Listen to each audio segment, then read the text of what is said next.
Cinema शुरुआत से ही मेरे लिए एक सपने जैसा रहा है, एक बचपन का सपना था। इस चक्कर में मैंने डायरेक्शन ज्वाइन की, मुंबई चला गया। अच्छी खासी लाइफ चल रही थी वहाँ पे। फिर कुछ ऐसा हुआ लाइफ में कि सिनेमा के डायरेक्ट कॉन्टैक्ट से मुझे दूर होना पड़ा। खैर, लेकिन उसकी कोई इतनी बड़ी प्रॉब्लम नहीं थी, मुझे लाइफ से कोई गिला शिकवा नहीं है।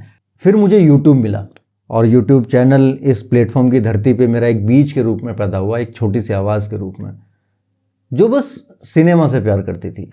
कोई एजेंडा नहीं था, कोई बायस नहीं था, सिर्फ एक छोटी सी कोशिश थी कि सिनेमा से प्यार करने वाले लोगों तक पहुंचा जाए, उनसे सच बोला जाए। लेकिन पता है, आजकल सच बोलना आसान नहीं रहा और सुनना तो और भी ज़्यादा मुश्किल है। मैं हूं प्रेम और आप मुझे प्रेम अनफिल्टर्ड या फिल्मी प्रेम के नाम से जानते होंगे। लेकिन आज मैं सिर्फ एक यूट्यूबर नहीं हूं, एक थका हुआ इंसान हूं जिसका दिल तो सिनेमा के लिए धड़कता है, लेकिन उसकी आवाज़ कब दबा दी जाए नहीं पता। As I said in community post कि किसी मूवी का रिव्यू करना किसी तरह की कोई जिम्मेदारी नहीं होती है, ये एक चॉइस होती है। एंड हर बार सबको खुश करना पॉसिबल नहीं होता, स्पेशली आज के मोस्टली फिल्म मेकर्स को, जो पता नहीं किस तो डिल्यूजन में जी रहे हैं। उन्हें लगता है कि उन्होंने कोई मास्टरपीस बना दी है, उनके अगेंस्ट कोई बोल नहीं सकता। ये पता है, तराजू में मेंढक तोलने जैसा है। प्रेम अनफिल्टर्ड वाला मेरा पहला चैनल, उस पे मैंने पठान के टीज़र का सच बोला था। वहाँ पे कोई हेट नहीं था भाई, कोई एजेंडा नहीं था, सिर्फ सच था कि मुझे टीज़र कैसा लगा। लेकिन मिला क्या? मास रिपोर्टिंग। एंड उस टाइम चैनल की रीच ब्रह्मास्त्र के चक्कर में इतनी ज़बरदस्त थी, मेरे पास लोगों के डीएम आते थे कि प्रेम भाई, आपका चैनल यूट्यूब पे सबसे फास्ट ग्रो कर रहा है यार, क्या राज है इसका? लिटरली ऐसे डीएम्स आते थे मुझे। लेकिन उस टाइम जो मास रिपोर्टिंग हुई, उसके बाद आज सीधा मेरे ख्याल से 3.5 साल हो गए हैं, चैनल 100K तक नहीं पहुंच पाया है। और अब फिल्मी प्रेम के साथ भी वही सब हो रहा है। पहले सितारे ज़मीन पर के टाइम पे पीआर ट्रोलिंग, और अब ये आदिपुरुष 2.0। चलो, वो ट्रोलिंग तो मैं फैंस की फीलिंग्स के तौर पे समझ सकता हूँ कि भाई फैंस को बुरा लगता है उनके स्टार की किसी मूवी को गलत बोल दिया जाए तो। लेकिन ये आदिपुरुष 2.0, ये भक्ति के नाम पे, सनातन के नाम पे किया गया वीएफएक्स का सर्कस। अब मैंने उस पर बोला तो फिर से वही टंटे, स्ट्राइक्स, रिपोर्ट्स, सप्रेशन। जब आपको किसी की आवाज़ पसंद ना आए तो उसे दबा दो, सिंपल। अब प्रॉब्लम यह है कि इन सबसे किसी बड़े क्रिएटर को ज़्यादा फर्क नहीं पड़ता, क्योंकि उनका एक स्टैब्लिश्ड फैन बेस होता है। वो उनकी वीडियोस की या चैनल की रीच को इतना ज़्यादा नहीं गिरने देता। अब मेरे जैसे छोटे क्रिएटर्स जो भी अपना बेस बनाने की कोशिश कर रहे हैं, उनके लिए एक स्ट्राइक बहुत बड़ा झटका होती है भाई। पहले मेहनत करके मैंने प्रेम अनफिल्टर्ड को खड़ा किया, फिर उसके स्पॉइल होने के बाद अब फिल्मी प्रेम पे दिन रात मेहनत करके इसको खड़ा करने की कोशिश कर रहा हूँ, और यहाँ पे भी वो सेम कांड। मैं किसी प्रोडक्शन हाउस का एम्प्लॉय नहीं हूँ भाई, मुझे पैसा नहीं मिलता किसी मूवी की झूठी तारीफ करने के लिए। मैं सिर्फ एक पैशनेट रिव्यूअर हूँ जो सिनेमा से वाकई प्यार करता है।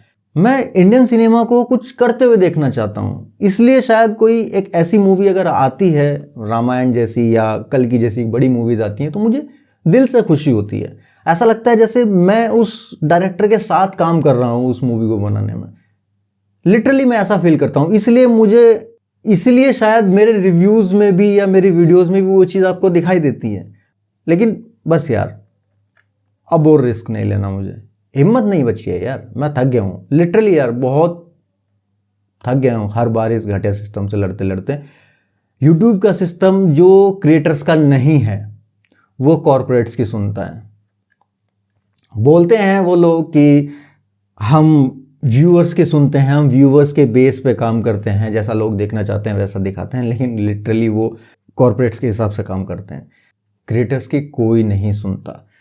और फिर पीआर माफिया जो सच बोलने वालों को झूठे स्ट्राइक्स में दबा देना चाहता है। मुझे पता है इस वीडियो को देखने के बाद भी कुछ लोग आएंगे कमेंट्स में ट्रोल करने के लिए कि देखो ये बंदा रोता ही रहता है। मैं रो नहीं रहा हूँ, ठीक है। अगर मुझे रोना होता तो मैं यूट्यूब छोड़ के कभी का चला गया होता। मैं नए नए रास्ते तलाशने की कोशिश करता हूँ जिससे मैं कम लोगों को हर्ट कर सकूं, क्योंकि अगर कोई सच बोलता है तो लोग हर्ट होते हैं। और मेरी प्रॉब्लम यह है कि मैं सच बोलना बंद नहीं कर सकता। तो मैं सच बोलता रहूँगा, लेकिन सिर्फ तब जब वो सच बोलने लायक हो। मुझे समझ आ गया है, हर फिल्म का रिव्यू करना ना तो मेरी जिम्मेदारी है, ना ही मैंने फिल्म इंडस्ट्री का ठेका लिया हुआ है। हालांकि मुझे लगता था ऐसा अभी तक कि मैंने लिया हुआ है, पर अब से मैं सिर्फ उन्हीं फिल्मों के रिव्यू करूंगा जो मुझे जेन्युइनली अच्छी लगेंगी। अगर अच्छी नहीं लगी तो मैं उसके बारे में बात ही नहीं करूंगा, क्योंकि एज आई सेड, सच यही है कि सच किसी को सुनना नहीं है, और मैं अकेला इस फेक रिपोर्ट्स के माफिया से नहीं लड़ सकता, क्योंकि यूट्यूब भी इनको लेके बायस्ड है भाई। अभी कुछ टाइम पहले वो ANI वाला केस हुआ था, उसके लिए उसकी बंदे की कम्युनिटी के बहुत से लोगों ने उसका साथ दिया था, बट हमारी इस फिल्म रिव्यू कम्युनिटी में लोगों के पास बैकबोन नहीं है। मैं ये बात बोल रहा हूँ, ये बहुत लोगों को बुरी लगेगी, लेकिन क्या करूँ भाई, वो मुद्दा वो ये कि मैं आदत से मजबूर हूँ। यहाँ ये सब डायरेक्टली डिपेंडेंट हैं इसी PR माफिया पे, इसलिए कोई नहीं बोलेगा। लेकिन ये कोई डिफीट नहीं है, ये बस एक नया चैप्टर है शायद। आप लोगों का सपोर्ट ही मेरी स्ट्रेंथ है। जितने प्यार से आपने इस चैनल को बनाया है, उतनी ज़रूरत है इसे बचाने के लिए। पता है, जितनी ताकत आपके एक लाइक, एक कमेंट, एक शेयर में होती है, उसका आपको अंदाज़ा भी नहीं है। और अगर आप मुझसे प्यार करते हो, इस चैनल से मतलब इस कंटेंट से, अब मैं तो खैर मुझसे तो क्या ही प्यार करोगे, अगर आपको मेरे कंटेंट से प्यार है, अच्छा लगता है, तो आपको इस ताकत का इस्तेमाल करना पड़ेगा। क्योंकि मैं भाई अकेला लड़ रहा हूँ इस कॉर्पोरेट सिस्टम से, और यहाँ पे कुछ चीज़ें आपको सोचनी चाहिए।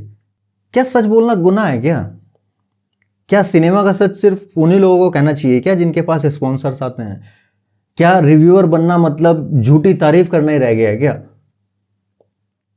वेल, मैं हूं प्रेम, और ये है फिल्मी प्रेम अनफिल्टर्ड। अगर आप इस आवाज़ के साथ हैं तो आपको अपनी ताकत दिखानी पड़ेगी।